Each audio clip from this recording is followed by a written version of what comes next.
maalinba maalinta ka dambeysa waxaa sii kordhaya qoysaska ku barakacaya abaaraha ka jira gobolkan Shabeellada Dhexe.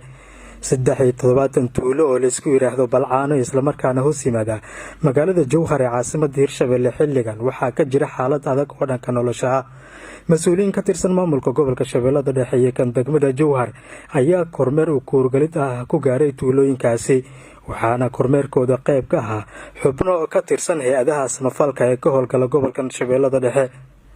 qaar ka mid ah dadka deegaanka ay noola hadlayaan waxay sheegeen in 10 sano ay soo dhaafin aysan jirin dalagyo ay ka soo geysteen beerahooda, isla markaana xilligan xoolahoodii ay baabi'iyeen abaara xoogan oo ka jira gobolkan Shabeellada Dhexe. Gudoomiyaha tuulooyinka la isku yiraahdo Balcaano oo la hadlay warfideenka ayaa waxa uu sheegay in xaalad adag oo dhanka nolosha ay ka jirto tuulooyinkooda.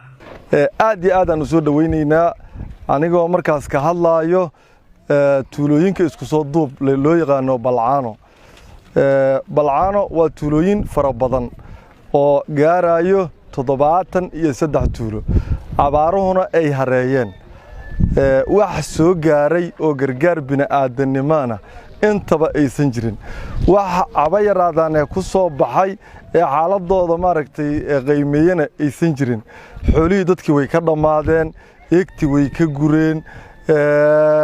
maaragtay shuban biyooda ka jiro, baahiya ka jirto, barakac dadkii waa soo barakaceen. tuuladan hadda Qararaf la yiraahdo waxa ku soo barakacday dhowr iyo 10 tuulo ku soo barakacday.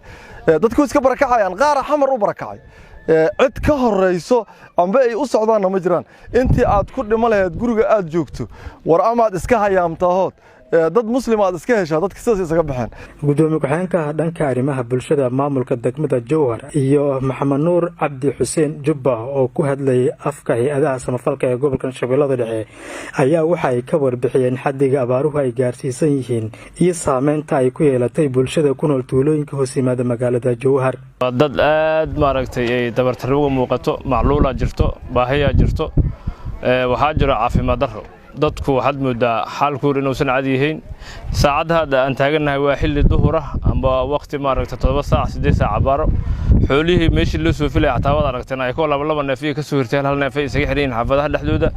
meesha wax lagu jira amba lagu hooyanayna waa arkaysiin waa bulsi sameeyay la yiraahdo taqaano iyo marooyin maaragtay iska baabaa. meeshaas ay dal mudeen dadku hooyad ma haystaan, caafimaad ma haystaan, cunno ma haystaan. maanta waxaan soo wadnay annagoo oo ka kooban degmada Jowhar iyo gobolka Shabeellaha Dhexe guud ahaan dhowr NGO oo aan rabno inay la soo gaaraan gurmad degdeg ah.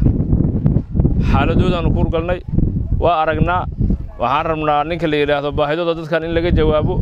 haddii meeshay ka soo qaxeen waxay uga soo qaxeen kulay waa abaaro. sida noo sheegeen dadka aan ka wareysanay waxay noo sheegeen inaysan haysanin health, sidoo kale inaysan haysan shelter oo meeshan uusan ka jirin, sidoo kale inaysan wash ka jirin, haddoo noqon lahaa sanitation iyo haddoo noqon lahaa xaalad biyo, inaysan biyaha meelo dhaadheer ee ka doontaan isla markaana halkan aysan ku aadan wax ceel.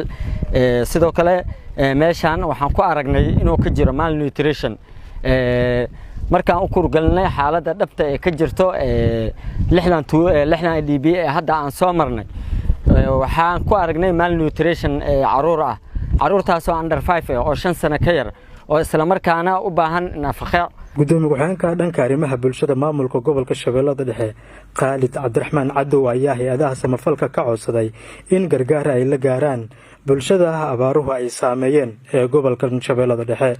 maanta waxaan soo gaarnay dad dhibaataysan oo soo barakacay gobolka Shabeellada Dhexe. tuulooyin badan ilaa iyo adiga 10 tuulo ka badan ee soo barakaceen halkaan isku yimaadeen waxay u baahan yihiin gargaar degdeg ah. waxaa jirto biyo la'aan, raashin la'aan, xoolihii iraacayaan xataa waa ka wada baabeen. dad oo 30 neef laaya hal xab ugu soo yeeray meelay daajiyaan xataa ama roob uma diin 5 fasal xataa beer ma aysan soo go'in. marka meesha waxaa loogu baahan yahay in la soo gaaray adaa waxa ka codsanaya gobolka Shabeellada Dhexe ka howlga inay gurmad degdeg ah ugu yimaadeen dadkan soo gaaraan.